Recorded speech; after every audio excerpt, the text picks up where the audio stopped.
I'm going to, yeah, I got that. Okay, good. Apologies, Thank you. Paul. Sorry. No, that's fine. That's fine. Number of years ago, a few years ago, Len sent me a huge document that was so huge that I decided not to open it. It was the Garrison Files. And, then every now and then I said, okay, well, I was doing a lot of work on the Fair Play for Cuba Committee. And I asked myself, well, what does Jim Garrison have a file on the Fair Play for Cuba Committee? And anyway, that got me to start reading, file by file. And I mean, he has literally thousands of pages. And often those pages and these pages that we can find in those files include news articles of the time. So what you have to understand with Jim Garrison is after he lost the trial against Clay Shaw, he kept doing research. And those files don't stop in 1968 or 1970. They go into the late 70s. And the House Select Committee on Assassination tapped into his research and talked to him, and he helped them out. So what's really interesting in those files is a lot of people discount them because, Jim Garrison was the subject or the target of a demolition campaign because he was so good and so dangerous. And it became toxic. I have very good researchers who've written in me and said, Garrison had an agenda. He just so wanted to win the trial, and so on and so forth. And these are really good researchers who are telling me this. But I think what we have to do we're too quick to label people. We shouldn't label individuals. We should look at the documents and the messages. Someone you don't like can still have great research. And that's, I don't dislike Garrison. As a matter of fact, I'm a big fan of his, but that's besides the point. When you go into the files, you see his interviews, like interview documents with subjects. You see polygraph reports. You see articles. You see lists of names. You see the research he does into organizations like the International Trademark. Okay, so one of my objectives today is to get you really interested in those files and maybe get you to order them from Len. And I'd suggest you contribute, if you do get them, because I know Len doesn't ask for that, but and he would, I would have said this whether he were here or not, but those files, I think the problem I have is they're so numerous and so thick, and I'm seeing names that I don't recognize, but I know other people would. I think the future of research is really going to be more and more crowdsourcing, like they do in the pharmaceutical industry. You have competitors who are sharing their research to get the vaccines out quicker, to get the pills out quicker, and you name it. So this idea that we'll hold on to research and we'll jealously keep it ours, it's not going to serve anyone. I think if some of you could order those files and go through them, and I'll show you, and I'm going to show you samples today of things that I found interesting. And hopefully when you look at them, you will see the reason why they're worth going through. Sometimes you'll only find one or two things, but they're slam dunks to prove something, or they'll really reinforce some ideas, or they'll add depth to your research. You have to be careful with these files. It's not because you will see a witness who said something that it's a fact. We know that witnesses can make mistakes. Witnesses, they can just be wrong. Sometimes they could be red herrings. But you'll also see in those files Jim Garrison's thinking, because he has an awful lot of writing directly on the documents. So he underlines things and he says, oh, this is interesting for this reason. Okay, and then you'll see some of his reports and you'll see some of his investigators' reports. So there's so much variety in those files on such a variety of topics, whether it be Jack Ruby whether it be Clay Shaw, whether it be Dean Andrews. You know, so the thing with Jim Garrison is that he didn't close any doors. He knocked on every single door possible, and he kept knocking after he lost the trial. And I find it just a wealth of stuff, and I'm happy I read it. I suspect that I've missed a lot of things. I've missed an awful lot of points, simply because you'll read, and then 2,000 pages later, you're going to say, wait a minute, this theme seems to be coming up again. And if you haven't annotated those earlier files properly, you know, you have to go back and weed things out. So it gets complex, but I've made my own lead file of over 300 pages taken from, I would say, 7,000 or 8,000 pages of documents. So yeah, that would be one of my goals today, is to interest you in the Garrison Files. Another one, to be honest, is just a network. I think that it's time that, you know, we stop seeing, we got American researchers, Canadian researchers. No, we have researchers all around the world. And if I ended up in the documentary, it's largely because I was able to get Len's interest in my research and Jim DiEugenio. So Jim DiEugenio, who is a friend of Oliver Stone's, at one point 2 years ago, I got an email coming back from my cottage saying, hey, Mr. Bleau, would you come down to Washington? We'd like to interview you about your prior plots article. And at the end of it, it's signed Oliver Stone. So I don't know what I did for the next 5 minutes, but when I got up off the floor, I answered positively that, you know, I would go down. I didn't care whether I was paid, not paid. It didn't make a difference. I just wanted to go down to Washington, meet a great, great movie maker and documentary maker. And, you know, through the networking, you know, I was able to focus on the 3 plots, you know, and I also gave a lot of advice to Jim, I think, you know, on that I'm happy to see, you know, one of the great things with JFK Revisited. I have not seen the 4-hour version, by the way. I've seen the 2-hour version. The 4-hour version, we're having trouble in Canada for now to get it. I don't think, Len, you've seen the 4-hour version, if I'm not mistaken, but I think it's becoming available soon. But one thing that really impressed me in the documentary is the archive footage they show. And when you look at the archive footage, I had an article on that. It was about how the investigation insiders, okay, the Tannenbaums, the Spragues, the Schweikers, you know, even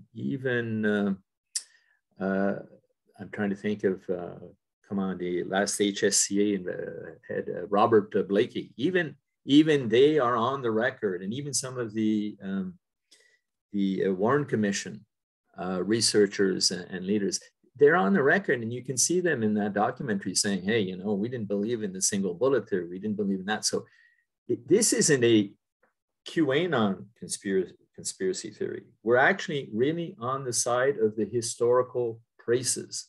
If you look at the HSCA conclusions, if you look at what the insiders say, and what, you know, those who were the closest to the investigation, they sound a lot more like us than they sound like Posner or Bugliosi or even the latest guy Litwin. Okay, they're the ones who are out on a limb right now, not us. So yeah, no, I think I'm looking forward to networking. I think that the more we listen to your work and feed into it, and the more you listen to BOR and you read Kennedy's and King, and the more we pool our resources and we send one another documents, and you know, the better it will be. So those are my goals. And so what I thought I'd do is I'll show you some of the really interesting pieces from the Garrison Files, and they're going to be part of an article I'm writing for Kennedy's and King. I'll show you also a very interesting chart that I did. Maybe you've seen it, but for the prior plots article, because Bart and Tony, I think you were mentioning that and Neil, that I covered the 3 prior plots, but it's actually up to 9 or 10 alternate patsies. Okay, so alternate patsies, in other words, people that had credentials really similar to Oswald. And, so I started off with 3 plots, but then it just started piling up. And I said, oh, wait a minute, who's this guy? And who's Harry Power? And who's, trying to think of the name, Santiago Garriga. And I was getting these names and these profiles, a guy called John Glenn from Indiana, not the astronaut. But anyway, so I have a final chart I'll show you that's not from the Garrison Files. Finally, I'd like to talk about 3 phases of research.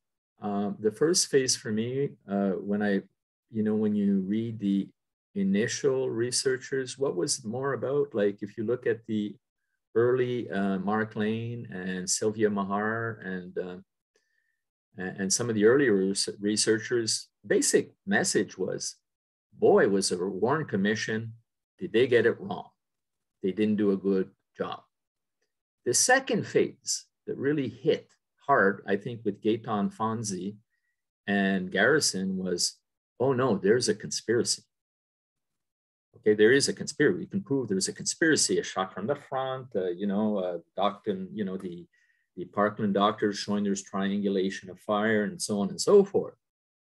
But I really think we're now landed at the phase of saying, here is the nature of the conspiracy. Here are the persons of interest.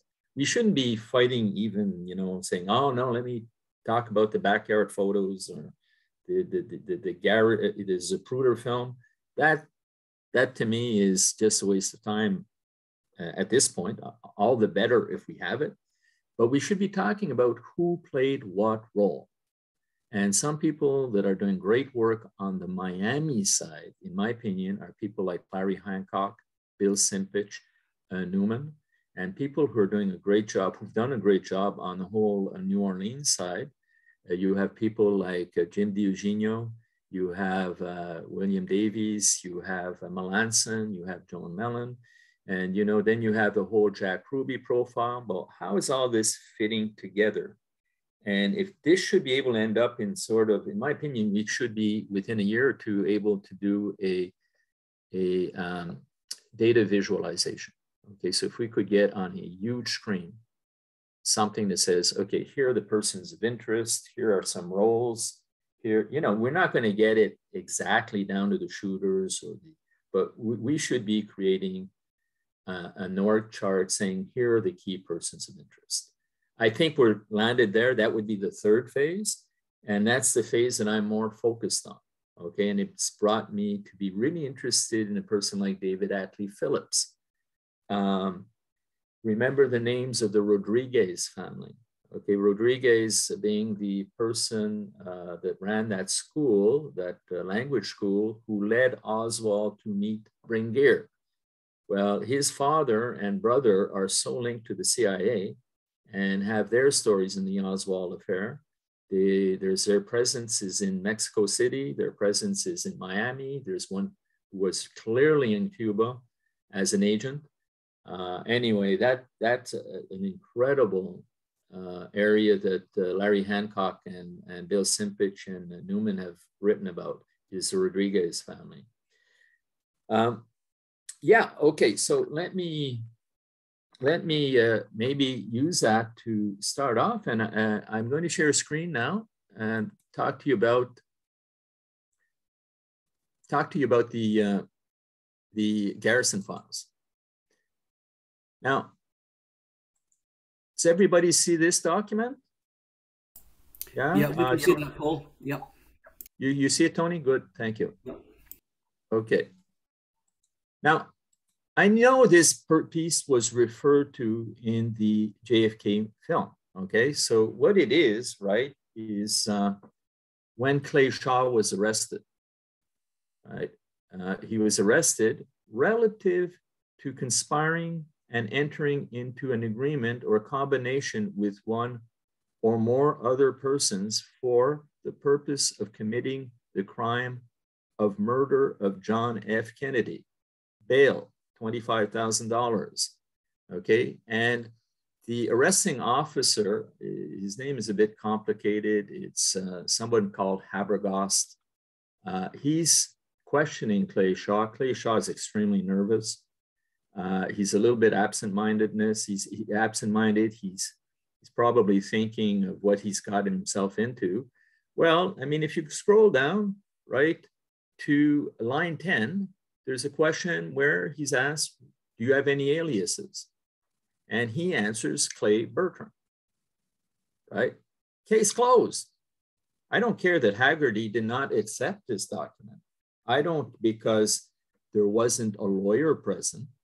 But to me, that is case closed. Clay Bertrand and Clay Shaw are the same person. And, you know, we can get into witness testimony from people like Dean Andrews and all sorts of other people. Some of the people who knew him from the gay community, who knew him as Clay Bertrand or Clem Bertrand. But let's keep going, okay? So this document by Aloysius Habergast is his signed document stating that, yeah, look, he did sign that and he did say this, and, you know, and his reply to me when I asked him what was his alias is Clay Bertrand, and he signs it. Yet this proof was not accepted during the trial.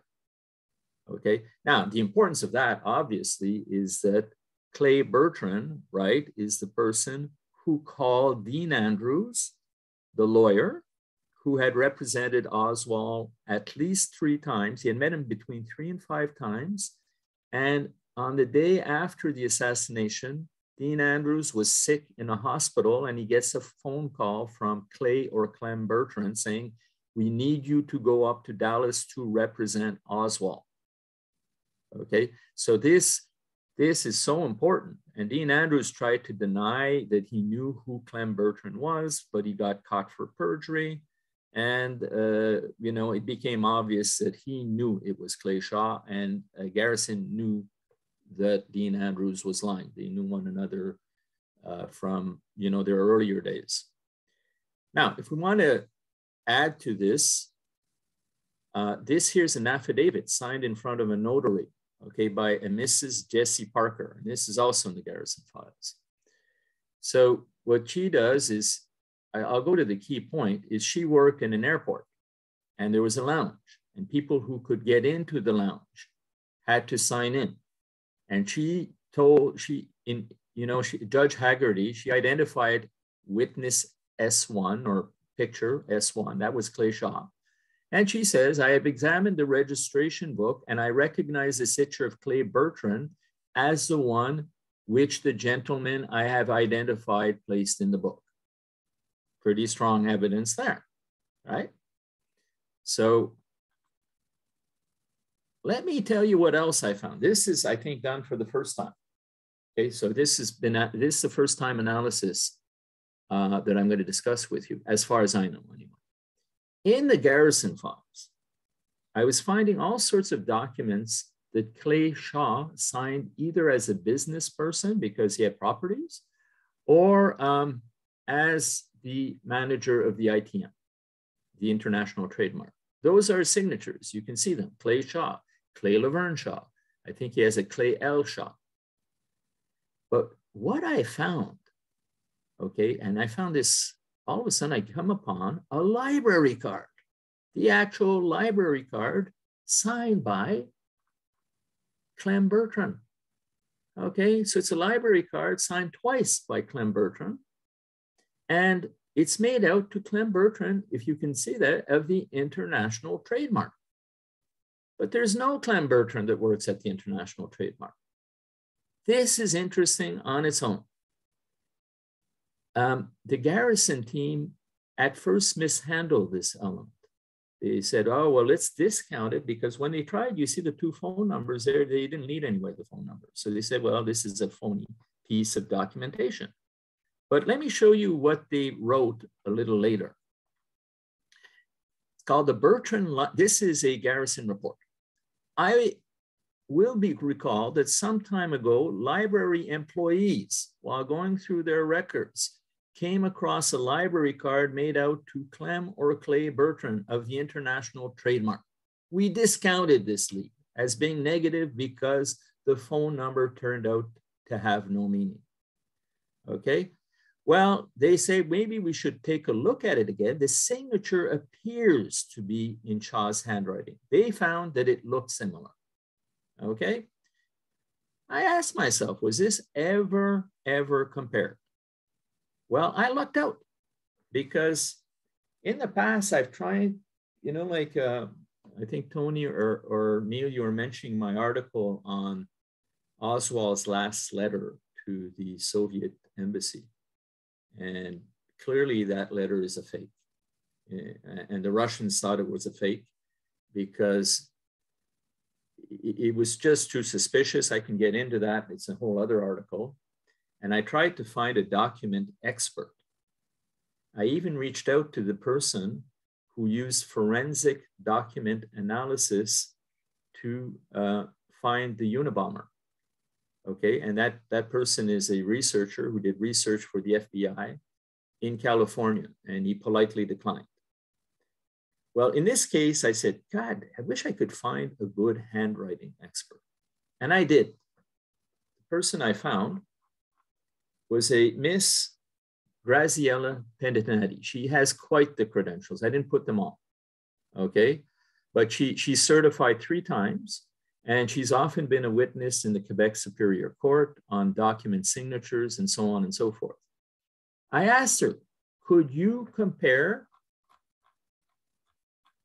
these signatures? So I isolated the signatures of Clem Bertrand and Clay Shaw, and I sent them to her. And this is just recent, by the way. You're getting a nice scoop because I talked to Len about it, but he didn't see these documents. So I sent it to her, and over about 5 or 6 days, she got back to me. And this is what she reported. You'll see that it's very measured. She says, I have reviewed the signatures you sent me. I must first tell you that these signatures are not of good quality. They are copies of copies of copies. Ideally, I should examine originals or first generation copies made from the original. Despite everything, I can tell you that there are several similarities between these signatures on several levels: movement, tilt, proportions, spacing, continuity, graphic level. This makes it possible to retain the hypothesis subject to that they were executed by the same hand. I am surprised to see the use of French names, Lavergne in French and Bertrand, which is Bertrand, in the signatures, sincerely.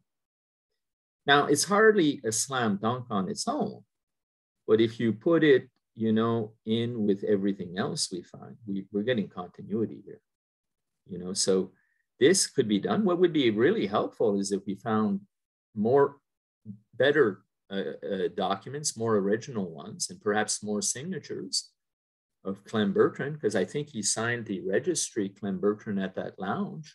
It may be in those files, okay? And I may have missed it. But if we found stuff that was a little bit more first generation, and if we found another or 2 or 3 other handwriting experts that would look at it and see how they compare, you know, if we got 2 or 3 opinions, that would be fantastic. But I think I've gone as far as I'm going to go on this piece for now.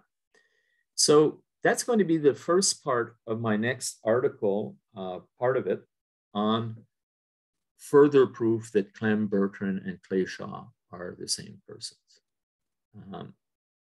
Do you want me to go on to the next item, or would you like us to take a moment to discuss now, or how do you feel? I'm okay one way or the other. I could go through all 3 and then open it up, or we could just discuss this.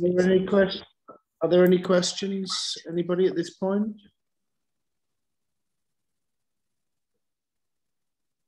Okay, I didn't open it to, let me see. Are we good to go? I'm not seeing every face, that's why. Oh, Gary, you have a question? You're on mute.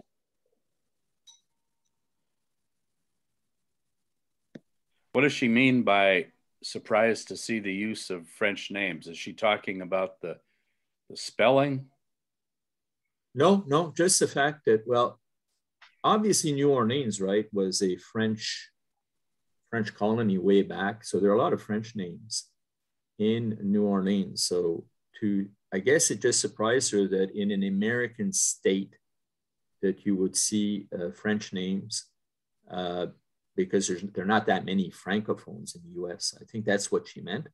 But it is interesting, though, that, you know, he would have used, you know, he has Laverne as his middle name. And I looked into Cléchaw's history, and I think there is some French there. And Bertrand. So that's what I didn't question her on, Gary, so I don't know why she finds it particularly interesting. I find it interesting that she finds it interesting. But could I ask a question? Is Laverne his mother's maiden name, possibly? Maybe.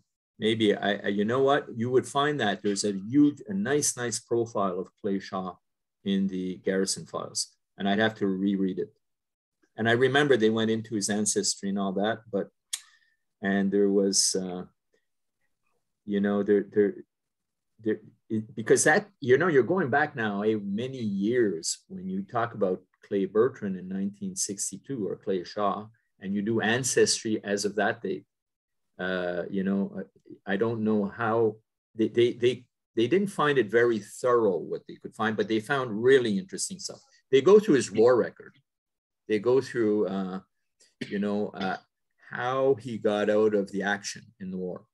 You know, he got a cushy job, in other words, and how he got into intelligence in a way during World War II. So it's a very interesting background. It shouldn't be impossible to find out whether the name Laverne is in his family, because you can trace ancestry records through marriage registries, birth registries, and things, the way people doing family history could do. Yep, I agree. I think a lot of the French in New Orleans, Louisiana, came out of Nova Scotia. Yeah. Well, you know, it's called, you know, when you hear the word Cajun food. Acadian. That's actually a contraction of the word Acadian. Okay, so Acadian became Cajun. And Acadian, yeah, you're right, because you have Nova Scotia, New Brunswick, which is very Francophone. Okay, it's about 40% Francophone. Quebec is 80% Francophone. And they did work their way down the Mississippi, the first explorers, and they made it down to Nouvelle-Orléans. New Orleans is Nouvelle-Orléans, and La Louisiane. It wasn't Louisiana. So there's an awful lot of French there, yeah. And, you know, if you recall, Garrison's, one of his big jobs was getting the corruption out of the French quarters of New Orleans, right? That's why they have a very important French quarters in New Orleans. So, if you want Paul, me to can I just sure, Paul, sure. it's Neil. Can I just ask a question? Have you found any evidence at all that Clay Bertrand might have been somebody else? Sorry? No. I'm 99.9% that Clay Bertrand is Cléchaw. Okay. It's just that, I mean, I don't know how much emphasis to put on this, but some years back, I think it was a Rob Clark show. It might have been a Rob and Doug podcast. I think there was a suggestion that Dean Andrews had said that Eugene Davis was Clay Bertrand. He was the guy that was the manager of the restaurant bar, the Court of the Two Sisters. Court of the Two Sisters. Have you come across Court of Two Sisters? Yeah. Have you come across that suggestion at all? There's not even a sniff of that in the Garrison Files or anything else I've seen. But what's his name? Dean Andrews was so scared to be linked to Cléchaw. He was afraid for his life, and you couldn't pry it out of him who he was. He just did not want to admit it. And you know, if you look at who Dean Andrews does know, he admits having known David Ferry very well. He admits having known, I think, Arcacha Smith. And so, you know, the people he does know is in the same network as Clay Shaw, you know, so, but that's my, oh no, there's no doubt to me that Clay Bertrand, I mean, look, this, just his alias that he put on that document to me is, and if you get into, you know, the best book to read about that, in my opinion, is still Destiny Betrayed. Destiny Betrayed by Jim DiEugenio. He really outlays the proof that they're the two and the same people. But this is just added documentation to what's not even added. Jim did talk about that document that he you know, I mean, that Haggerty did not accept that as an element of proof during the trial is amazing. Because there was no lawyer present. Thank you. So shall I go on? Are you, and we can maybe pick up stuff later if you want. Okay, good, thank you. Let me get this back to, oh.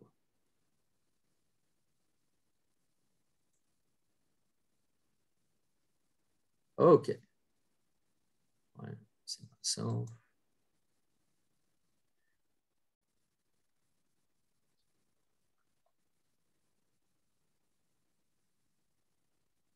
Okay. Now, if you've seen the JFK movie, probably all of you have, you'll certainly remember that riveting scene after, you know, all the introduction around the history of Eisenhower, the, you know, Vietnam, and all the background information is given at the beginning of the movie. And then we open up with the scene of Rose Sherman being thrown out of a car. And what was amazing, I'm going to go on memory on this story, but basically she was thrown out of a car. She was brought to the hospital. She met Francis Fuge for a first time, who was a Louisiana State police officer. And she predicted the murder, but she was in a, you know, she was under the influence. While at the hospital, she was predicting the murder to healthcare workers. Even up to a few minutes before the assassination, she was saying things along the lines, here's when it's going to happen. And then when it did happen, that went viral in the hospital. And all the health workers were saying, my God, we have a patient who's been predicting this for a number of times, quite a number of times, and it happened. They were so adamant about it that I don't know who they call, but Frances Fuge ended up coming back. And she was in withdrawal from her drug dependency. And she talked, and while she talked, she said that she had worked for Jack Ruby. Now, for some reason, I always focused on how did someone foretell? That's always been my focus on that. That's amazing that she foretold it. And I didn't spend as much attention on that other key element that she had worked for Jack Ruby. Okay, and she said that Jack Ruby and Oswald were bed partners. So that to me just sounded a little bit like embellishment, or, you know, I wasn't sure how to take it. You know, by then she could have known about Jack Ruby and Oswald in the news. So how credible was that part? So anyway, that brings me to the next document. Okay, and it's one signed by Francis Fuge. Francis Fuge later became an investigator for Garrison. But unfortunately, by the time that investigation got underway, she had died mysteriously. She was on the side of the road. She was run over by a car. So she could no longer be a witness to what had happened. But Francis Fuge had checked into her story, because she said that she was in a car with two Latinos, and they went to, I think, a bar called the Silver Slipper. That's where the fight started. And, you know, and then she was saying they were going to pick up some drugs. I think it was, you know, in the Gulf of Mexico somewhere. I'm not sure if it was Galveston or not. But anyway, so he checked into that. And the boat that came in checked out. The stop at the Silver Slipper checked out. They even looked at pictures. I'm talking about the bar person or the bartender or the owner, I forget who. And they identified, and I'm going on memory here, but they identified some Latinos a person. And I think one of them was Sergio Arcacha Smith. However, I said, okay, well, this is getting more and more, and I'd have to research this. I'm still researching that aspect there of who was identified by and when that took place. But this document got my attention, okay? And if you read it, right, it's Francis Fuge of the Louisiana State Police, and here's what he writes. We wish to further state that fingerprint identification shows that deceased subject Melba Christine Marcades is the same person as subject Rose Cherami, who was in custody for us, and he gives the dates. And then he says, at which time she stated that she once worked for Jack Ruby as a stripper. And these are the words that got my attention, which was verified. Okay, so you have a Louisiana State Police who has which was verified. Okay, and then she talked about them being bed partners and that she said that Ruby had an alias called Pinky. And then, you know, so other statements made by subject relative to your inquiry are hearsay, but are available upon your request. Anyway, what date was this signed? Yeah, April 4th, 1967. Okay, so that's a key date. Which was verified. Now, try and wrap your brain around that. The person who foretold of the assassination and who got everybody's attention, including Fruge, including the health caregivers, was a stripper for the person who assassinated Oswald. The link with Arcacha Smith in New Orleans, right, is less substantive for now. But if you also have that link, I mean, this is getting just to be too much now, right? So I'm putting it up there, but I would say that this is a supremely important point. It probably means that she was doing drug running for Jack Ruby, that she knew maybe from Jack Ruby of what was going to happen with the assassination, that probably there's a network between Jack Ruby and some of these Cuban exiles. I mean, that's what it would seem to suggest. Now, this next piece I'm going to show you, I decided I would go the stripper route for you because there's another piece here. And I have to admit, this one is based on one witness. Okay, and I'll talk to you about. So you've all heard the name Jada. Jada was a stripper that Jack Ruby recruited in New Orleans. Now, when you went down to New Orleans to recruit, and in that business, apparently it had to involve the network of Carlos Marcello. Okay, so you know, when you're in that line of business, it was mafia related, and I don't have any proof of that, but he recruits Jada to come and be his star performer at the Carousel Club. So she was the lead performer. And if you see her pictures, you can see she's pretty exotic. So Detective Frank Malush writes a report who worked for Garrison, March 11, 1967. So in this report, he gets a telephone call from someone called Charles Burns from St. Louis. And look, it's a bit long, but here's what he says. He says that he was in Dallas on the date of the assassination, and he was going to see the motorcade, or he was on the motorcade route. And as he was crossing 11th Avenue, I stepped out in the street and I was hit by this gal in a Cadillac, license number, Louisiana license number 941985. And her name was Jeanette Conforto, also known as Jada. She was in Dallas. On that day, she was employed by the Carousel Club, Jack Ruby. She made this statement, okay, to company security people since they were on the accident job, and they questioned her. Okay, they asked her if they could get a hold of her on the job at the Carousel Club, and she said no, the nightclub would not be open that night. Now, the thing is here is, if I can read on, is that accident happened 30 minutes or 40 minutes before the assassination.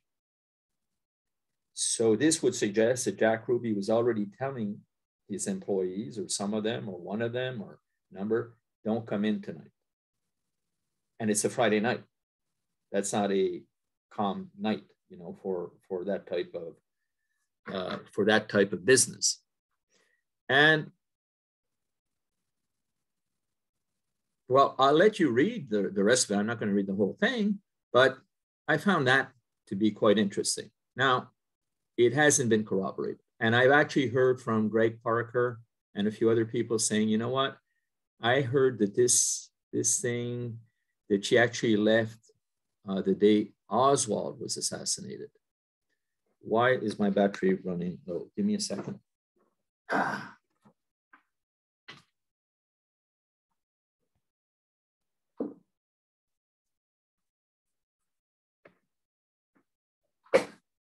Is it charging?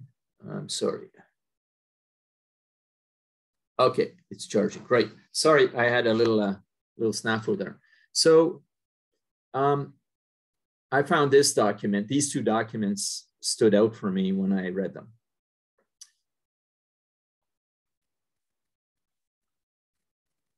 Okay.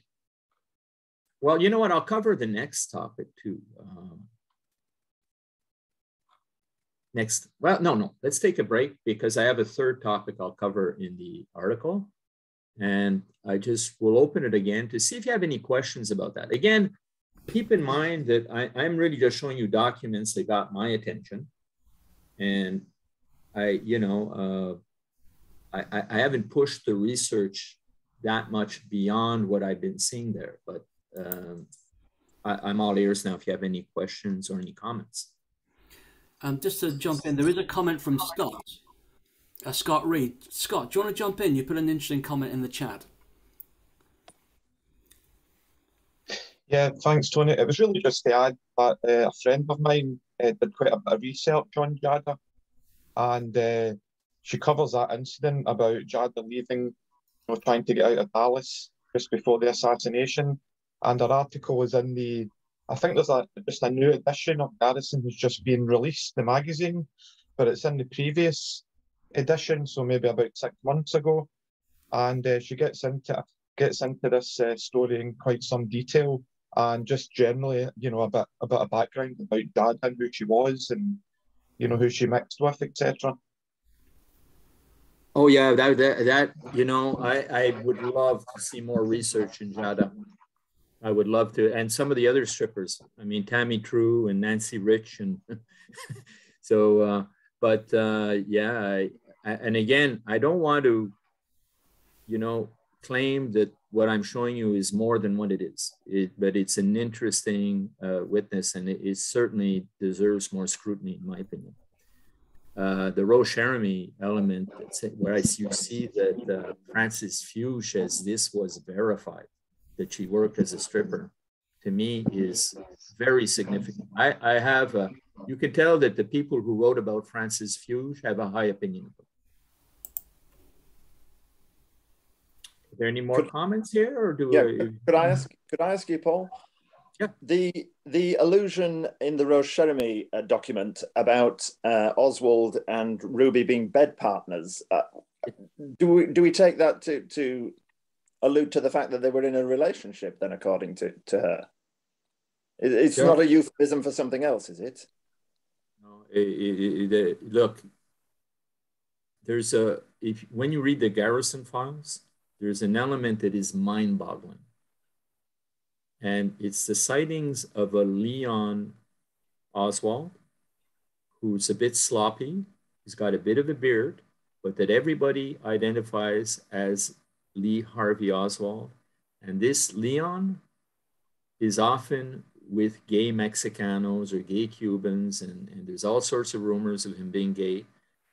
And then you have the Lee Oswald, who's the patsy. Now, I'm not saying that's the impression you get. You say, geez, there seems to be two personalities there. Okay, there seems to be two personalities, and I'm agnostic as to how much of an imposter is involved and not. It's so complex, that part. But when you read the Garrison Files, that is an extremely confusing area. The gay Oswald versus the Oswald that, because there's so many scenes of Oswald in, you know, the Court of the Two Sisters, for instance, with a gay crowd. Okay, there's so many stories of that. And what adds depth, I'm going to talk about eventually, I'm convinced that Oswald had a Cuban escort assigned to him based on these files. There's too many, I'm going to write about too many sightings him with a very stocky Cuban, 5'6", who's got an athletic build. And this person is described by Sylvia Audio, by Roger Craig, by Richard Case Nagel, at least 11, 12 witnesses. And no, actually, I'm up to about 25 people who describe this sighting of Oswald. And it's difficult to figure out what's going on there. So that's the best I can tell you on that. I don't know. Paul, is there any proof that Jack Ruby was homosexual? There's a lot of allegation to that effect. Of course, you know, he wasn't, he never had, we never hear of any spouse at any time. Apparently, they, you know, some people say he liked having oral sex with the women while he was, you know, with a guy, you know. He had a, so many of the strippers say that he was gay, many, but, and it seems to be a recurring thing. I'll tell you, it seems to be a recurring thing. You hear it a lot. You go and see the Ruby file in Garrison and other documents, and there's a lot of witness testimony to that effect. Yeah. I know at the time of the assassination, he was sharing an apartment with a man called George Senator. Yes, Senator, that's right. Yes, and I think there was speculation about that.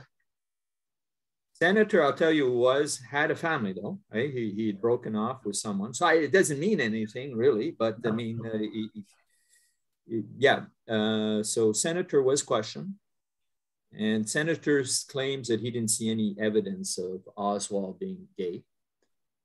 But, you know, if you had to ask, my opinion is probably that he had homosexual relationships, but I wouldn't bet the farm on it.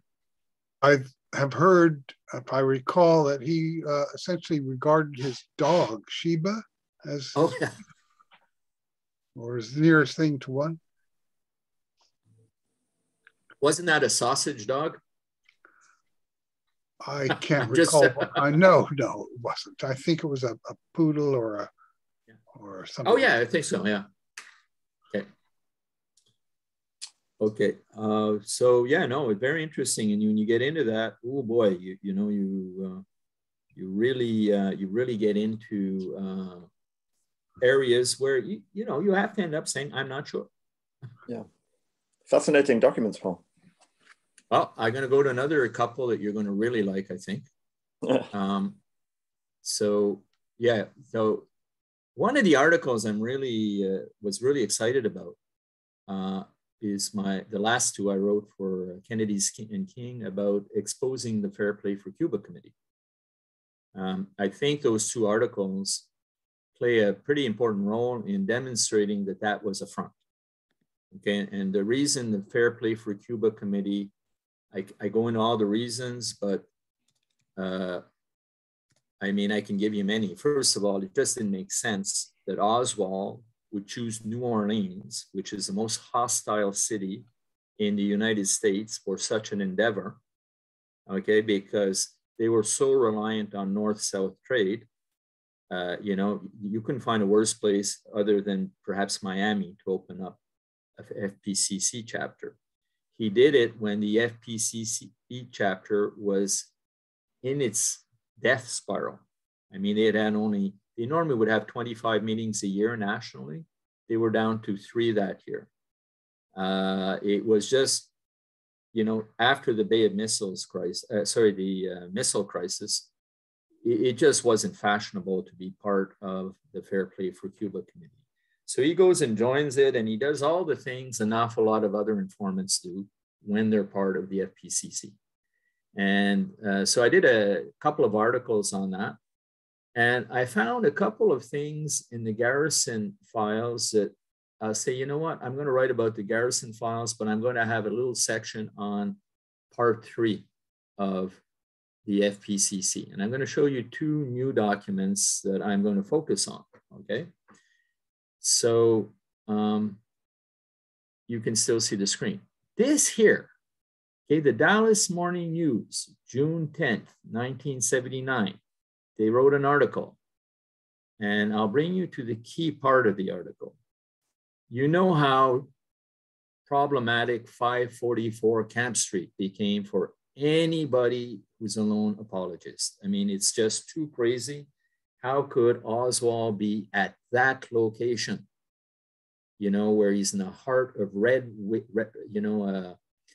right-wing activity, where there are Cuban exiles, where there's Guy Bannister, who's known for rooting out communists. Okay, so the answer is he was working for Guy Bannister, you know, as someone who used that position for 2 reasons, to get people to sign up for the Fair Play for Cuba Committee so that they could have files on potential communists. And the other reason you would do that is to have the credentials to eventually go into Cuba. Those are the 2 reasons informants were part of the Fair Play for Cuba Committee. Now, this, you know, so you had the Gerald Posners come out and say, well, you know, 544 Camp Street isn't that close to Bannister's office. They keep trying to put walls and floor space between it. Of course, they're not going to share the same conference room. I mean, they're going to try and keep a little bit of distance here. Now, this article, let's go to page 2 of it. This is what it states. Okay. The News recently interviewed a secretary who worked at the New Orleans address in 1963. They're talking about 544 Camp Street. Mrs. Delphine Roberts was employed by former Chicago FBI Chief W. Guy Bannister. She said when he helped locate space for Oswald as an undercover agent in an office above Bannister's at 544 Camp Street. I mean, Bannister helped find him that space. And this Delphine Roberts wasn't just a secretary, she became Bannister's mistress. Let's go to another document. This one, I'm analyzing it, and it's not fully analyzed, but this was an information sheet, okay, made by the Crusade for Free Cuba, which was closely related to the CRF, or Cuban Revolutionary Front, or Council, CRC. Yeah. Now, look at this. We finally have a pretty big list of names here of people, right? And in there, look at some of the interesting names. One of them is Robert D. Riley. I'm now 70% sure that he's linked to the Riley Coffee Company, where Oswald worked that summer. Ernesto Rodriguez, father and son. Okay, well, son is the one, remember, that operated that language school that Oswald first went to talk to him. He wanted to take Spanish courses, and eventually Rodriguez said to him, based on another question he had, you want to meet Carlos Bringuier. And that led to the Carlos Bringuier meeting, which led to the eventual fight between Carlos Bringuier and Oswald on, in front of the International Trademark, I think. Now let's keep going. So these names need to be analyzed because those are the two that stand out from this part of the list. But let's keep going. You see where their address is, right? Cuban Revolutionary Council, headquarters, 544 Camp Street, room 6. Sergio Arcacha Smith is linked to that address. We all knew that. He moved out at one point. Okay, let's keep looking. The youth, person in charge of youth and often seen at that address, Carlos Quiroga. Now remember that name. Okay, so you're seeing names here, right? Manuel Gil, right? Manuel Gil is the lawyer that's also in the same building and is a lawyer that worked with David Ferry.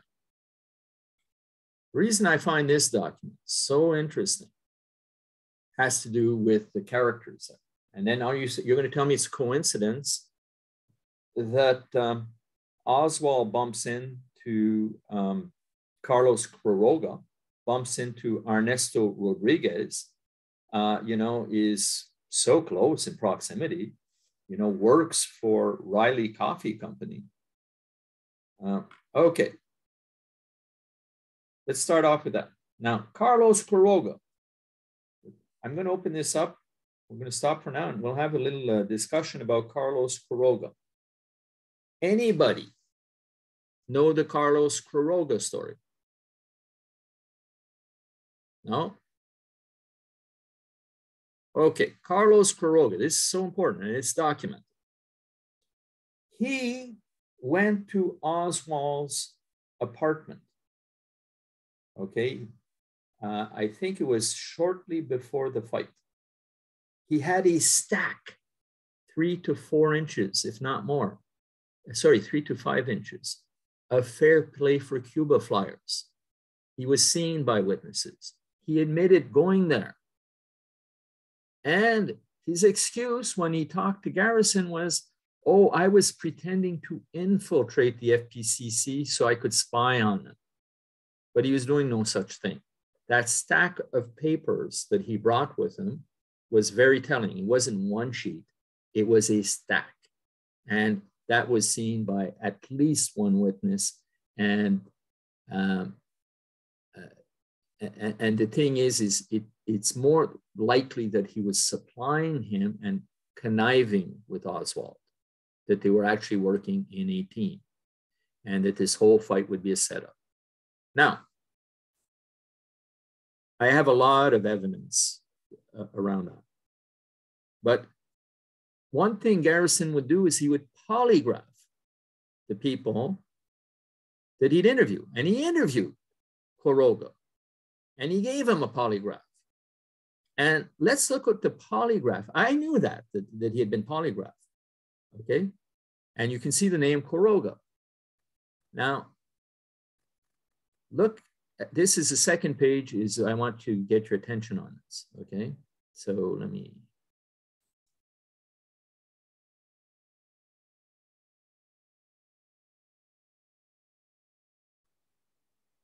Okay. Oh gosh, you know what?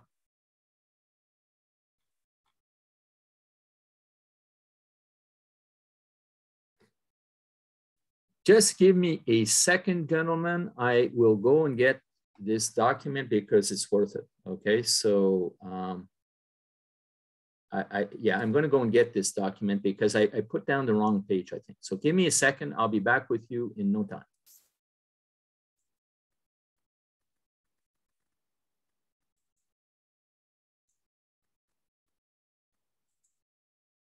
I apologize for this, but I think it's really worth seeing. Key files, Garrison, lead file.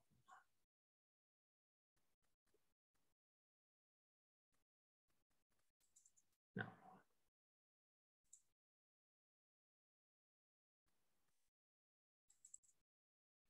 Oh, geez, I had it there.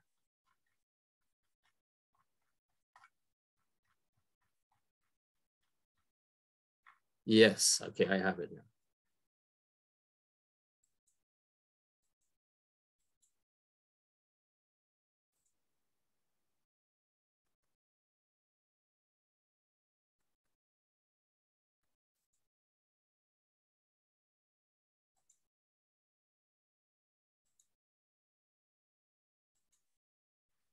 Now this is really important, so I apologize for that little delay, but let me go get that. Feed file, yeah. Okay.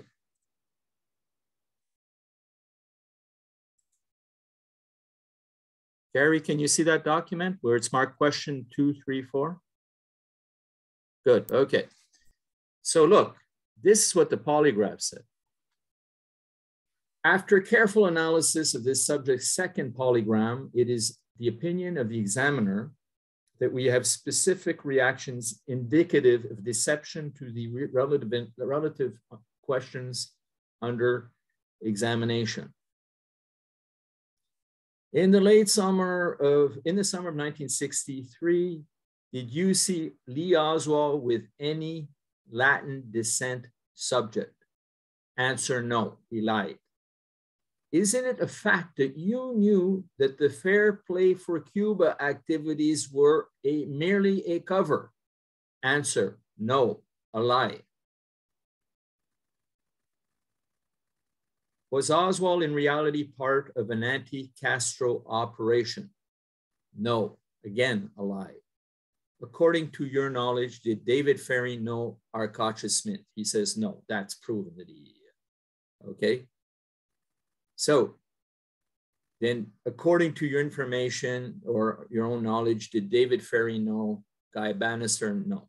The key one here is I didn't know this question was asked. Okay. Let me go back to share.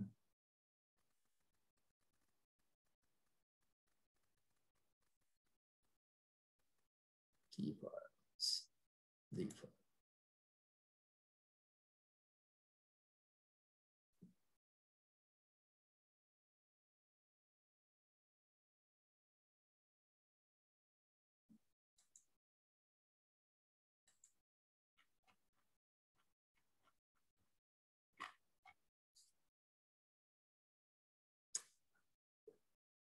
Okay, so you know what? I have a chart on the prior plots. It doesn't have to do with the files, but those are examples of samples that I found very interesting. And the Quiroga story is really, and by the way, I didn't mention this, but another witness that Garrison polygraphed stated that he had seen Quiroga with Oswald not just one time, a number of times. And Quiroga, so you understand his importance, he was one of the top 3 in the, he was part of the DRE. He knew Carlos Bringuier, he knew Sergio Arcacha Smith, he knew Guy Bannister, okay? He knew David Ferry.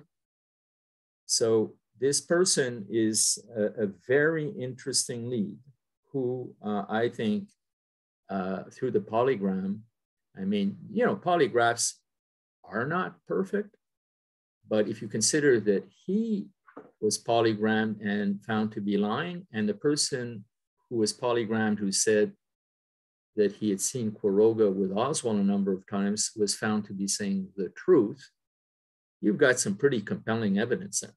And throw in Delphine Roberts, I mean, to me, when you think that the Dallas Morning News interviewed her, and she said, oh yeah, no, Bannister helped him find the space in 544 Camp Street, which makes sense when you think of it. because Oswald had babysitters in New Orleans, and one of them for sure was Guy Bannister, who was giving him directions. So that I think, I hope, I mean, these are just some of the pages. There are others. There are other pages in there.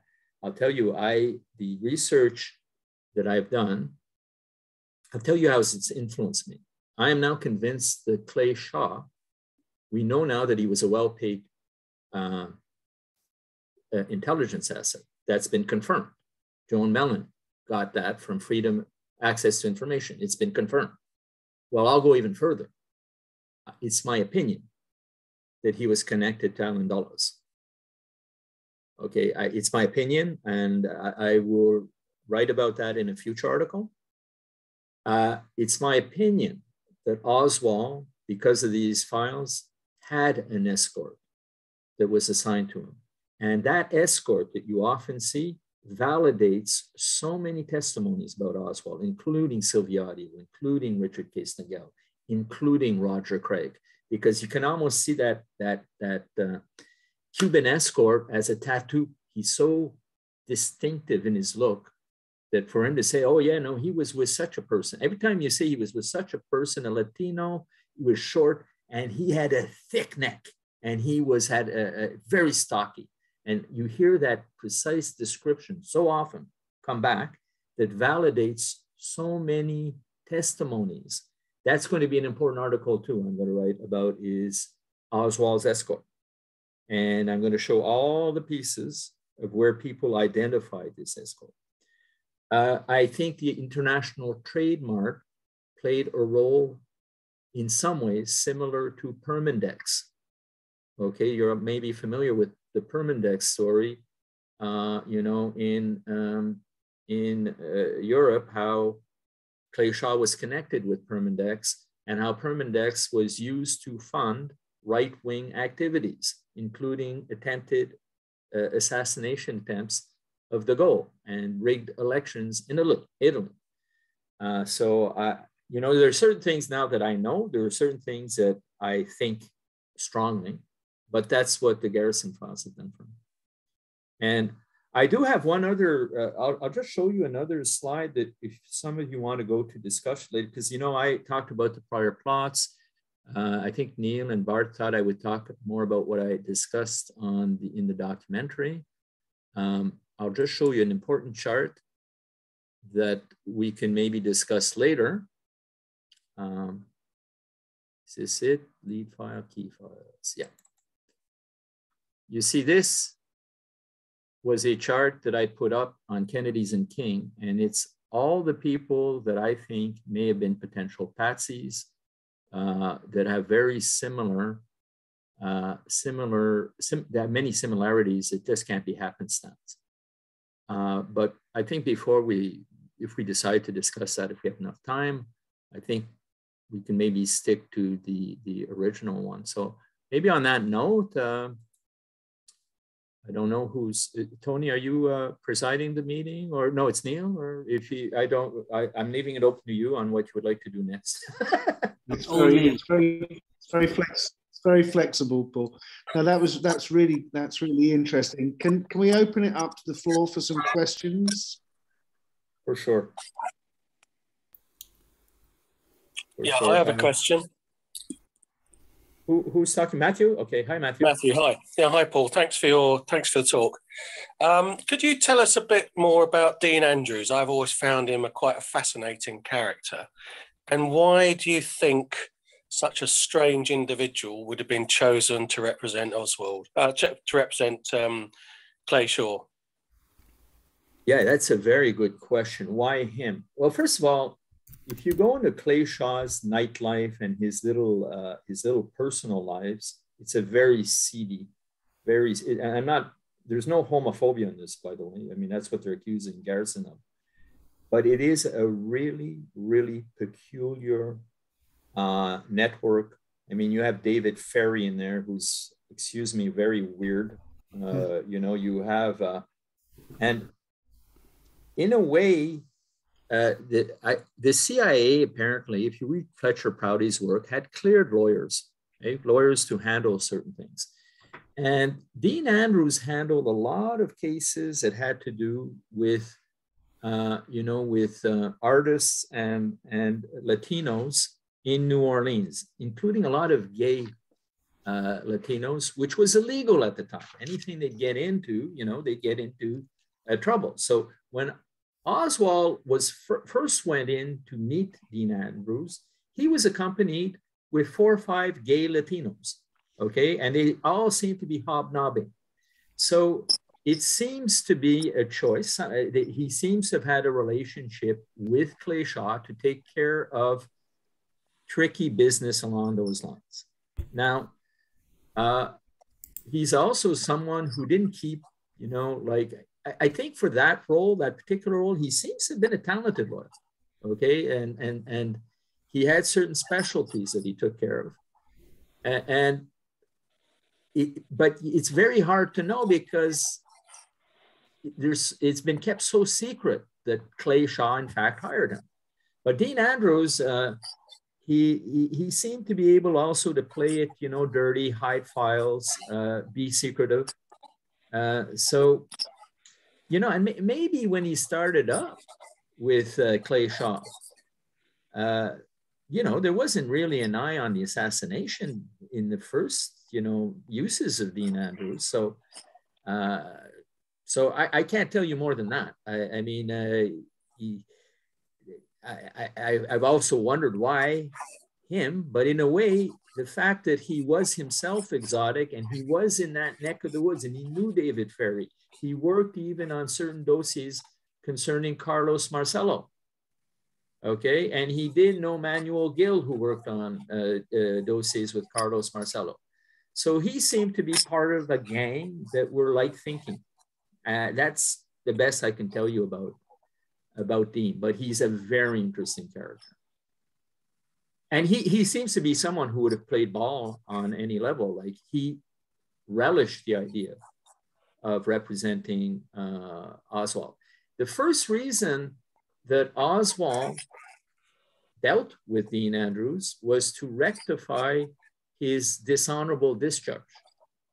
That was the first mandate that Dean Andrews had for Oswald, because probably had to do with his pension, I don't know, but Oswald was very adamant about changing that. He also gave him advice after the fight on Canal Street. He didn't officially represent him, but he gave him advice. He revealed that Oswald told Dean Andrews, that the distribution of Fair Play for Cuba committee flyers wasn't a real, it was a job, and he was being paid $20 a day. That's what I can tell you about Dean Andrews. So if you look at his organization, his secretary, the guy who did research for him is a guy called Prentice Davies. It's all sort of, it's not like a high-level legal firm. So it probably had a role they could do that, fit well with their profile. But beyond that, I can't tell you more. Thank you. You're more than welcome. Could I ask another question, if that's okay? Oh, yeah. Yeah. I appreciate that the Garrison Files will focus more on, obviously New Orleans, but I wondered when he was looking into the kind of Fair Play for Cuba committee leaflets and things, whether he came across anything that said that Oswald did something similar in Dallas in April '63. I've read some information that Oswald did a similar stunt, if you like, in Dallas, around about the time of the Walker shooting. Yep. Yeah, that's a very good question, Scott. I actually write about it in the other article about the exposing the Fair Play for Cuba committee. Oswald most likely, he started his relationship with the Fair Play for Cuba committee while he was in Dallas before going down to New Orleans. And Garrison has stuff in his files, including an arrest in New Orleans, but while he was living in Dallas, where he was on the lakefront with a guy called Cecil Hernandez, who's a character, same name as a Hernandez that shows up in that courtroom and the fight on Canal Street. But he's never been, the Cecil Hernandez, his identity has never been confirmed for sure as a person who was arrested with Oswald. When they arrested Oswald, he also wrote to the Fair Play for Cuba committee saying, hey, in Dallas, I had a placard and I was distributing flyers. I would need some more of them. Okay, so there is an awful lot to what you're saying. And it's so important. And I'll tell you why. I have a document, and I didn't talk about it today, but it would seem that the first correspondence he had with Vincent T. Lee, who was at the national headquarters of the Fair Play for Cuba Committee, is a letter that can be demonstrated to be one that wasn't written by Oswald alone. It was typed, I think. I'm saying this right now. There were not enough spelling errors in it. It just, some people have looked into it and they say he clearly was aided for that letter. Just like I think he was with if he even wrote it for that last letter to the Cuban embassy. And by the way, that's something, if we could find someone who does forensic document analysis, it would be great to analyze those letters and all that. But so Garrison, his files were very, very heavy and very concentrated. He has an awful lot on New Orleans, but he got into, even after the assassination, after his trial, he has quite a few files about Dallas. He has files about what happened on Harlandale Street, if you recall, where Oswald was seen to being going in. So you have a lot of information. He didn't go to Miami too much, but he has some stuff on Miami. But he was a bit more limited. Had he had the cooperation from the FBI or real intelligence forces, he would have been formidable. I don't know if that answers your question, Scott, but he does have stuff on the Dallas FPCC. Just out of interest, just like a bit of a silly story. A few years ago, a friend and I, we stood at the point in Camp Street where Oswald was handing out the flyers, and we were handing out flyers for a play that a friend was in. So it was quite interesting standing there handing out the flyers. I wondered if that's the first time that'd been done in 50 years. We didn't get arrested, fortunately. Should have got a stocky Cuban escort helping you. Yeah. That's why they're speculating. It may have been a bit dangerous doing what he was doing, so they thought he might need a bodyguard, is what I've read. Thanks, Paul. Well, thank you so much. I could, if you want, send you. Yes. Sorry, carry on. Oh no, look, you're going to have an article within 3 or 4 weeks on Kennedy's and King with those documents in them.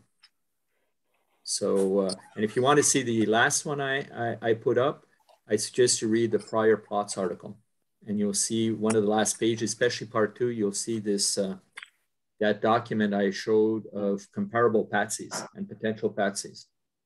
And because of the Garrison files, I think I'm going to add another person. I'm going to add another potential patsy. So that's, it's actually adding more evidence to many of the articles I've ever also written. He has examples of insiders who've admitted, investigation insiders who've admitted, that stuff like along the lines that there's a conspiracy. So there's a lot of fun. But, I'll tell you, I got so confused with the people like, Chrisman, Beckett, so I got into some names that were important names that Joan Mellon knows, and I couldn't figure that world out very well. I was getting confused. Odd churches, all all sorts of, I mean, you know, there's things that it opens up so many rabbit holes, and to start getting patterns and everything. That's why we have to, you know, we have to crowdsource this, because I'm certain if people of your caliber and some of the people Len and I know in the US were to go through these files, we'd come up with a few nuggets there. Matthew, do you have a question? Paul, can I just ask a question? Yeah. Paul, it's Neil again. Can I just ask a question on behalf of one of our participants, David? He's interested to know if you have discovered anything particularly significant in the Garrison Files with regard to the alleged Oswald trip to Mexico City in September. Oh, not as much. Not as much. There may be suggestions about who drove him down, but Garrison suspect there is stuff though, but you know, it would be so outdated compared to the Lopez report that I didn't find it. But look, Garrison clearly suspected there was something. He was saying, if we could figure out what happened there, okay, I'm sure we're going to find a lot of clues to the assassination. That's how far he had gone in his book, On the Trail of the Assassins.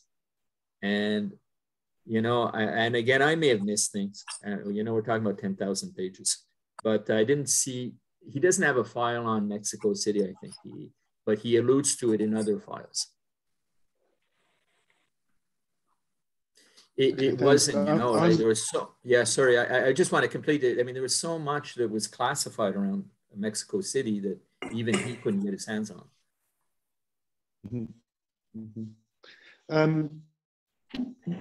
Have you come across anything with respect to Oak Cliff and the Tippett murder? He has files on that. He definitely has files on it, but oh boy, let me try and think of what was substantive there. There's something really interesting about Nancy Rich and Reynolds. Okay, Reynolds, who took a bullet in his head, right? Because he claimed, forget exactly what he witnessed, but it was something to the effect that Oswald didn't do it, you know, didn't kill Tippett. And so he has interesting stuff there for sure. And I think it's Betty McDonald or anyone, one of the strippers who hung herself in the jail. So there's some interesting stuff around Tippett, but I don't know if there's anything that goes beyond some of the books that were written about Tippett, which I have to admit is not an area forte of mine. It's not a big, I haven't read enough about the Tippett assassination. I know the broad lines, but he does have interesting thought. I'm sure you might find stuff interesting, but not as much as that got my attention as the ones that I showed you there. Glenn, okay, you're on mute. There's another question. There's another question from the floor again, Paul, regarding, and I know you mentioned it at the very beginning with respect to Len. How do we access these files? What do we do? Oh, well, why don't I let Len, I think, had a question, and Len can give you that answer. Len, do you want to unmute yourself for that one? Or? Yeah, okay. Sure. I just made a link in the chat. So I put it up on WeTransfer. So if you go to the chat, you just click on the link there, right? Do you guys see that? Yeah. Good. Okay. Okay, Len, is that what you were going to say when you raised your hand? Yeah. Okay. Well, I see Scott was asking, right? And the link is right there. I hope everybody can see it. Everybody see it? Actually, I don't know why, but I can't see it. It may be. I can't see it either. Yeah. Len, you see it? Yeah. You see it on the chat? I can see it in the chat. Oh, you can? Yeah. I can't see it. So I need to know basis. How did you do that, Len? You restricted it. No, that's fine. It's probably going to appear. It's probably going to appear.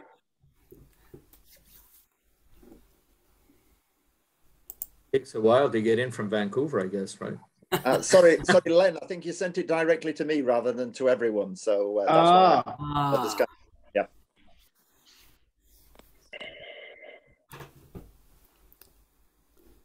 You're on mute, Len.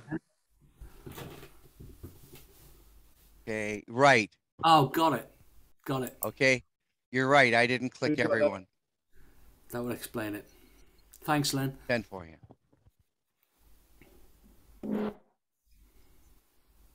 Another question for you, Paul. Sure. Regarding Jack Ruby, for a character who's so entwined in the whole JFK story, it strikes me that we don't really know a lot about Jack Ruby. He's still a very enigmatic figure. And a lot of his employees have been only cursorily interviewed. I mean, I saw an interview on YouTube with Jada or Jada, and she struck me, I don't want to be pejorative, but she struck me as quite an intelligent woman, not someone you would put it down if you had to make a choice as a stripper. And I just find that Ruby is someone that's just been skated over. What are your thoughts on that? Well, I'll tell you what I find very interesting. Obviously, when you look at Jack Ruby, right, you have to look at what he did during 48 hours, right, of stalking the president. Then you have to look at his background as a mafia-related figure who comes from Chicago, kind of linked to the Capone network, comes down to New Orleans, okay, and then he gets into the Marcello network. I mean, when I say network, I can't tell you how close they're tied. The phone calls that he's doing and the analysis of phone calls that he's making to mafia-related figures during the weeks up to the assassination, his first visitor in jail being one of the top people in Dallas, the top mafioso in Dallas, basically probably telling him to, hey, keep your mouth shut. Then I think the really interesting things for me is his trip to Cuba to try and spring Trafficante. That's a fact, okay?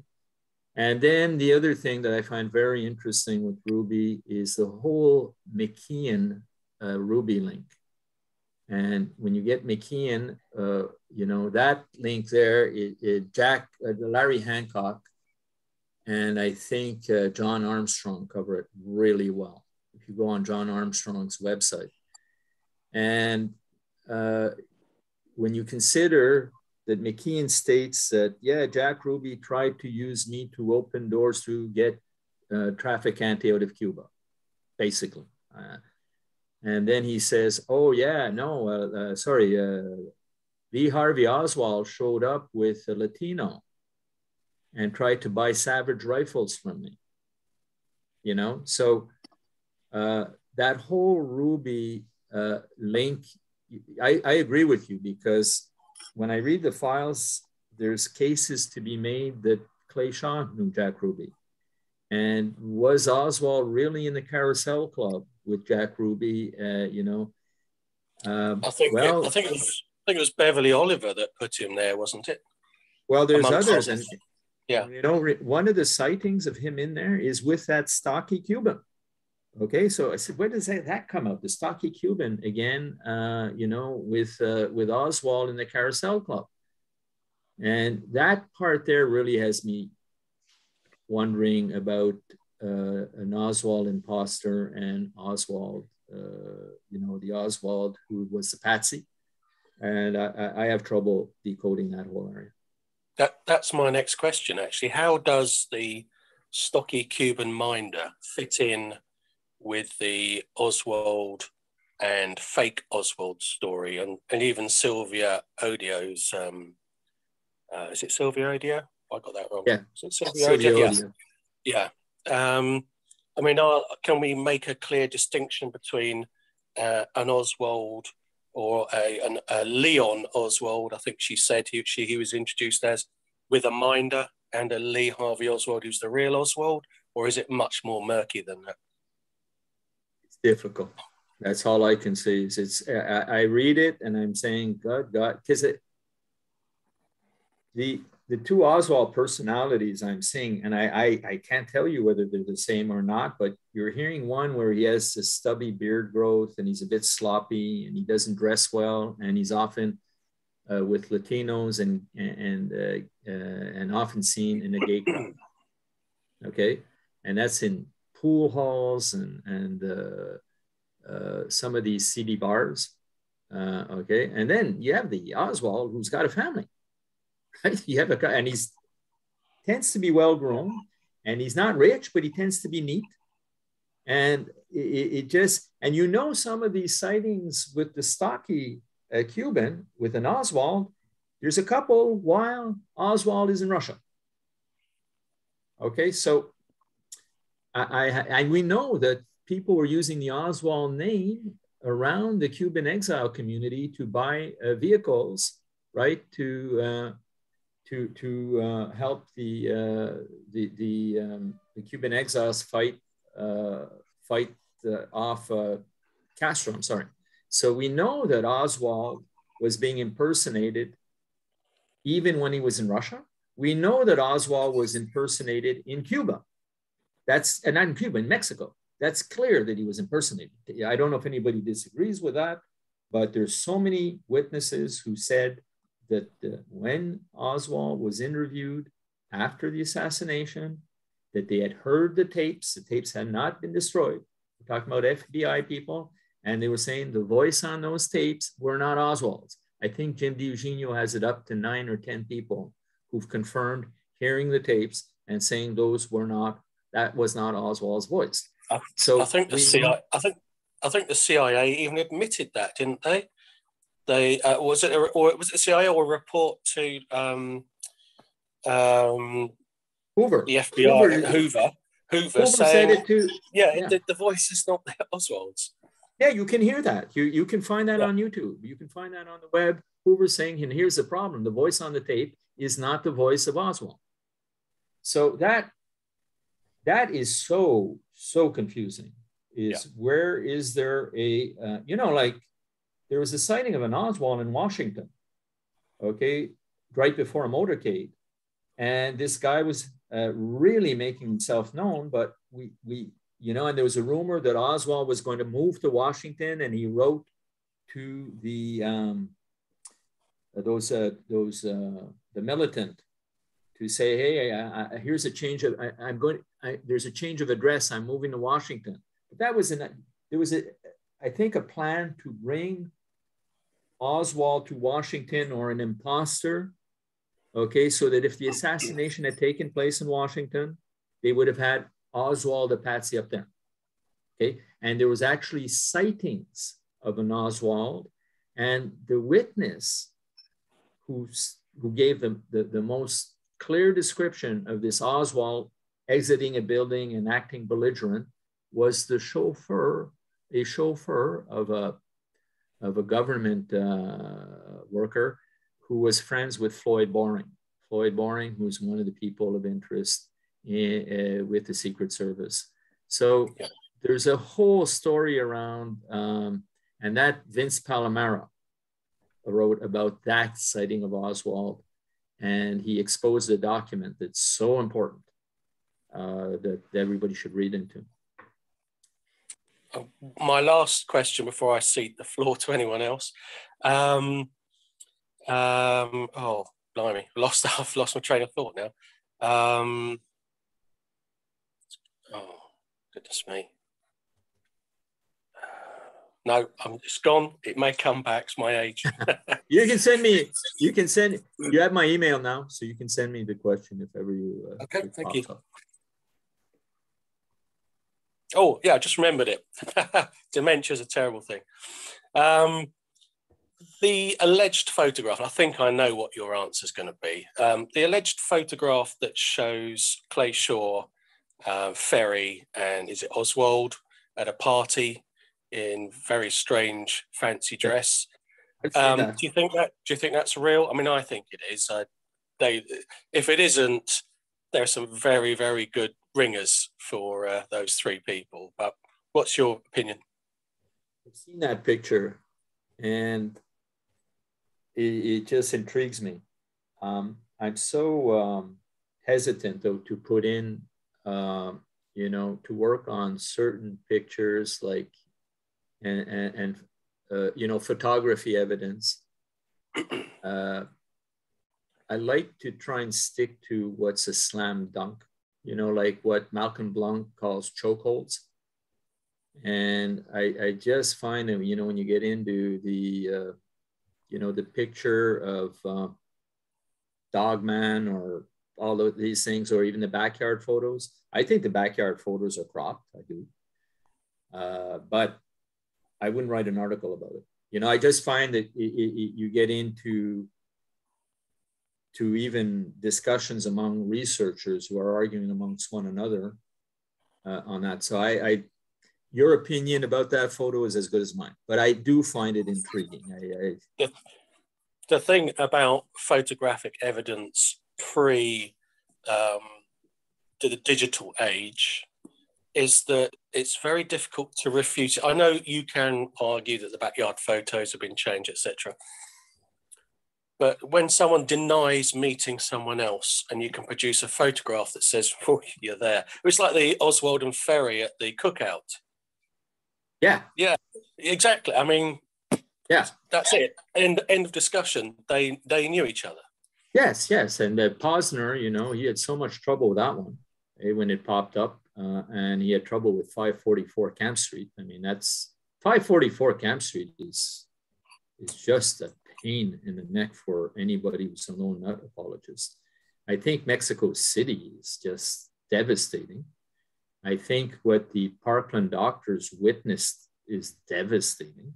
You know, if you look at slam dunks, I think when you get into Oswald networks, okay, and who he clearly knew, and Ruby, I think, to me, there's about 12 definite chokeholds where you just can't argue your way out of it, you know.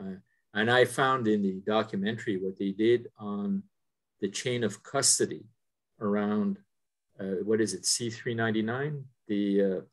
That was remarkable, because I always found that whole single bullet was always destroyed by the trajectory, but to see it destroyed by chain of custody and by the lack of damage, to me was just, even some of my brothers who don't believe in a conspiracy theory, when they saw that, they said that bullet didn't do the damage they said it did. But and also the spent cartridge cases at the Tippett murder had no chain of custody either, because they didn't have the signature scratched in of the officer that picked them up. So if this ever went to court, it would have been thrown out immediately. Oh, by the way, the wallet that Neil, I think, was referring to, that was identified to Vernon Phillips, who was the sponsor. Okay, he was a sponsor of Marina and Marina's daughter. Jim Hargrove, who works with John Oswald, told me, no, that's his sixth wallet. It's not the fifth, it's his sixth wallet that he had. And it had Vernon Phillips's identification in it and $180. Which for Oswald was a lot of money.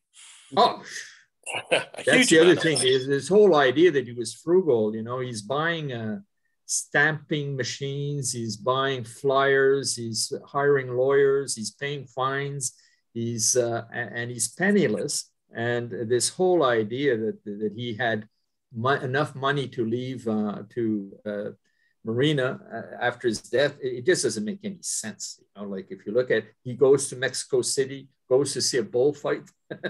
You know, I mean, it just ludicrous.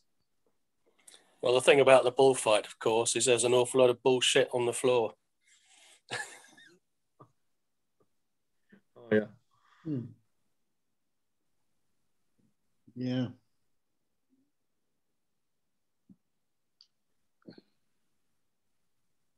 Don't know if there are any other questions or anything you'd. So look, I'll be keep your eyes open for Kennedy's and King. That article will be out there, and that's where you'll be able to get these documents I showed you. And I don't know, maybe divide up the files 1,000 pages each or something. I don't know, but have some nice reading there. I'm glad that Len is sharing that with you. Paul, yes? There's a writer by the name of Michael Snyder who has a excuse me, 16-page essay. I feel like a spring lamb, what Clay Shaw's literary life reveals.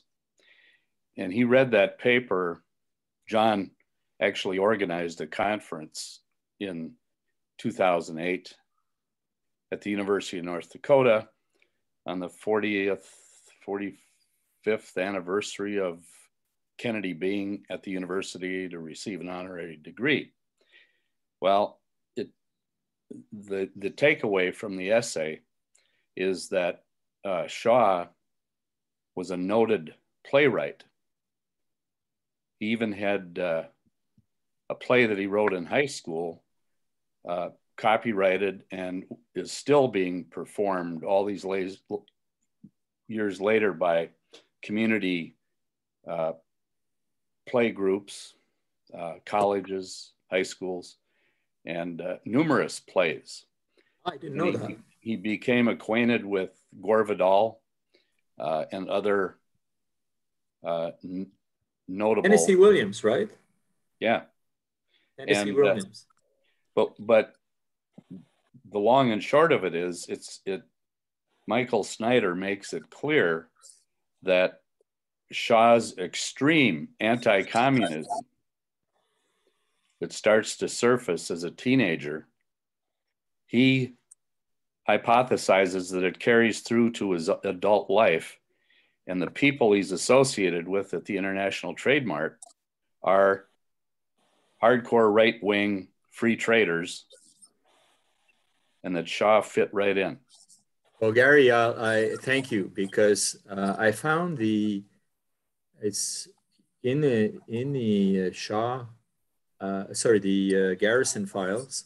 You'll find the incorporation papers of the ITM, okay, and their mission. And one of their missions is to fight communism, okay, the ITM. And I later found a short history of the ITM that is not in the Garrison Files.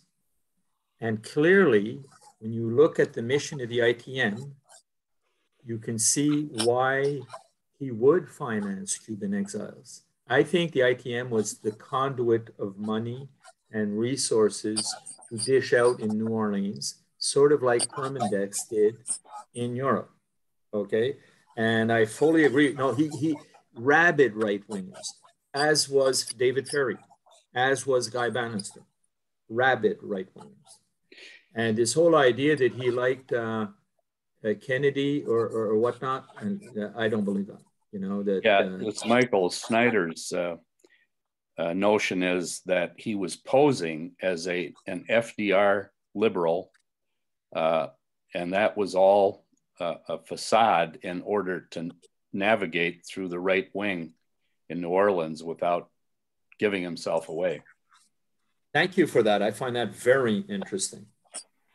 But he was born wealthy in rural Louisiana, and his grandfather and father were law enforcement officers, and but from a well-established, famous family, and he rejected all that and became literally an important playwright.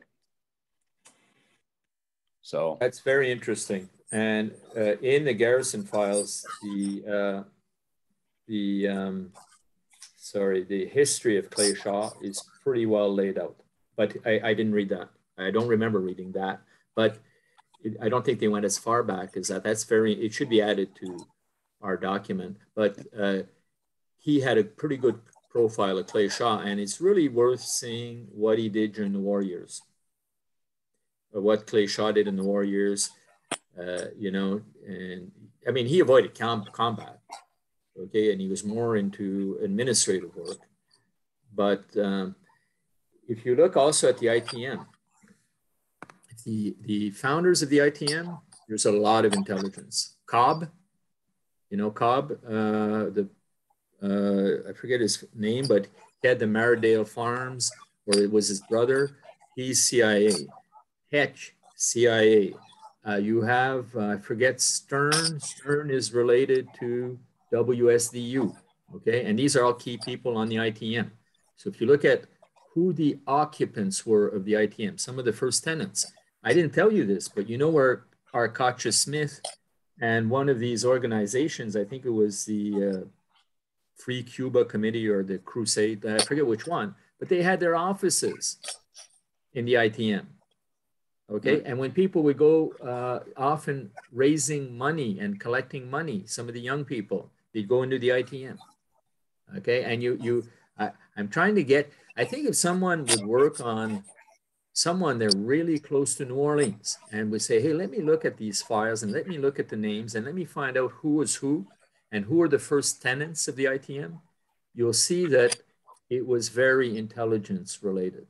Gaudet, remember Gaudet, who he was publishing a newspaper for the ITM and for you know, it was promoting you know, anti-Castro propaganda. Well, he was based in the ITM, and he links right to Oswald, right? Because he was right after Oswald, when Oswald asked for his passport or visa to Cuba. So there's so many links there that you can find, and these names, again, you saw that list of names of people who went to Camp Street. We're already seeing interesting names that link to Oswald. But if you look at the ITM names, another series of names that are really interesting are those linked to INCA, the International Council of the Americans. You know that Philbrick is a contributor to INCA. Philbrick, who was Oswald's idol, the actor in I Led Three Lives. You have people linked to INCA who are linked to the trademark, who are linked to the Riley Coffee Company. So it's all one big network down there that we can unravel if we look at the names and we start saying, okay, this is how the ITM links to the Riley Coffee Company. And here's how it links to, you know, when you think of who founded one of the organizations, okay, I forget the name of the organization, Gary, you may know it, but that it was that organization that tried to buy the Jeeps, okay, under Oswald's name, to buy Jeeps. And Oswald was in Russia, but they were using the Oswald name.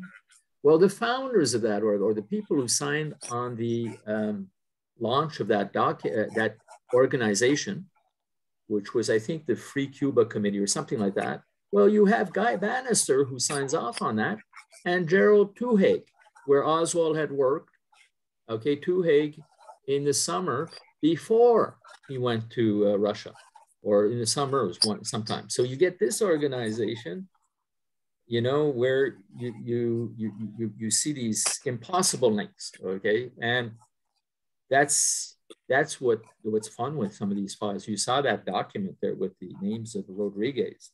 Remember those names. They're the three from the Rodriguez family. They are key. They are key names in the assassination plot, I'm sure. And Bill Simpich and Larry Hancock know more about them. Wasn't it Inca that put out the LP record of Oswald in a debate with Carlos Bringuier? Oh, the day one, Inca, Ed Butler sent it right up to Washington, and he was invited up as a witness. Yeah. Yeah. Oh, yeah. I think they funded the release of the record. So, oh, yeah. You know, why? Yeah. Oh, yeah. Well, look, here's the thing. In that debate, think of this. You have Oswald, who's part of the FPCC, right? Who has the job of monitoring the FPCC for the CIA? You guys know, if you had to give a name. Who is the person in charge of monitoring the FPCC for the CIA? Matthew? I don't know. David Atlee Phillips. Okay. On the left, you that have, makes sense. okay, David Atlee Phillips. Who launched the DRE? David Atlee Phillips. Okay. And who used Inca and knew Ed Butler? David Atlee Phillips. Who knew the Rodriguez brothers? Okay. And when Oswald goes to Mexico City, David Atlee Phillips. Okay. And if you look at the touch points between David Atlee Phillips and Oswald, it's insane. There's a link between David Atlee Phillips and George Morenfield. There's a link between David Atlee Phillips and some of the Alpha 66 people that see Oswald.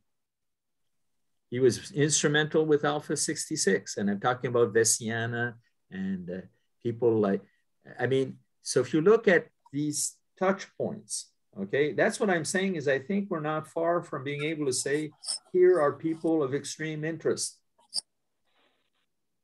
And you'll see David Atlee Phillips is one there. I've written a lot about him.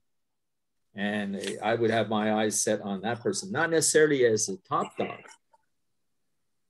but well, if he wasn't top dog, he was certainly quite high up. I mean, he had a finger in every pie, and he was doing important work.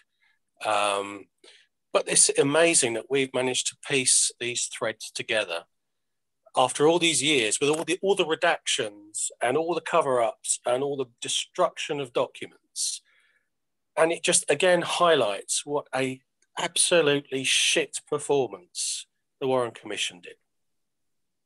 Shocking, even if it wasn't a cover-up. If you just put it down to incompetence, shocking incompetence. And that was with the ex-head of the U.S. judiciary. I don't know how anyone, Warren, I beg your pardon, Earl Warren, of course, Warren Commission. I don't know how anyone who's even disputes the fact there was a cover-up can even support any of the conclusions of the Warren report, because it's terrible. And you know who says it's terrible in so many words? It's the HSCA. If you read the conclusions of the HSCA, well, the official position is there was a conspiracy. That is the official US position. And they have a lot of interesting things they say about Camp Street and David Ferry's relationship with Oswald. There's an awful lot of, if you read them, that's why I say that we're not, the conspiracy theorists are really the ones who are saying there's a lone nut, because they're saying the HSCA got it wrong. Okay, they're saying, so the HSCA is publishing false information to the public. That's what I'm trying to say, is we are not the conspiracy theorists in here. When you have an investigation body of the US and all these insiders, Schweiker, Gary Hart, Tannenbaum, Sprague, these are the top dogs. Blakey, look who signed the bloody petition there lately to say, hey, reopen it, there's a conspiracy. I mean, you know, so to be painted as a, sort of a lunatic conspiracy theorist, the way Bugliosi did, it's not true. They're the ones in this case that are saying there's another form of conspiracy where the HSCA participated in it, and including all these insiders. Bugliosi's sorry, go ahead. Well, I was just going to say my thinking on what went wrong here is one of the things that went wrong is that the plotters didn't mind admitting to a front shot. As a matter of fact, they would have said the front shot came from a guy like Harry Powers, Jack Lawrence, or Policarpo Lopez. They would have found a link to, they wanted to link it to Castro, okay? And that was planning, because they wanted the excuse to invade the island and say, hey, look, Castro killed our president, let's go, But the second you turn around and say, no, we're not going that route, because it could start World War III or a nuclear war, it becomes impossible to cover that up. Now you have to explain the Zapruder film. You've got to explain Jack Ruby. You've got to explain what the Parkland doctors saw. You have to explain all that stuff. And you know, so it just turned into a mess. But they were just under order, say, hey, look, clean it up. We're going the lone nut road, but there's just too many things. You know, I think they would have had an easier time saying there was a conspiracy, but look, the guy who shot from the grassy knoll was so-and-so who's also connected to Castro. Yeah. I don't know if you... I was going to say about Bugliosi. I follow the Manson murders, and of course Bugliosi wrote Helter Skelter, which is, and it was the prosecutor, and that's supposed to be the ultimate version of events. But Tom O'Neill has done a good book on the Manson murders called Chaos, and he's dug up some shocking information on Bugliosi as a person and as a lawyer. He had multiple affairs. He had illegitimate children. He threatened people. The guy is a shambles.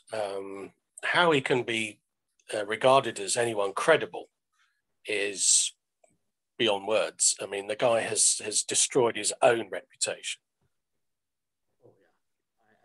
I didn't read that book, but I heard Jim DiEugenio's takedown of Bugliosi, which he did really well on Black Op Radio, and he wrote it. Of course, that's part of reclaiming Parkland, and you know so it's a really important part of his book is to show how he,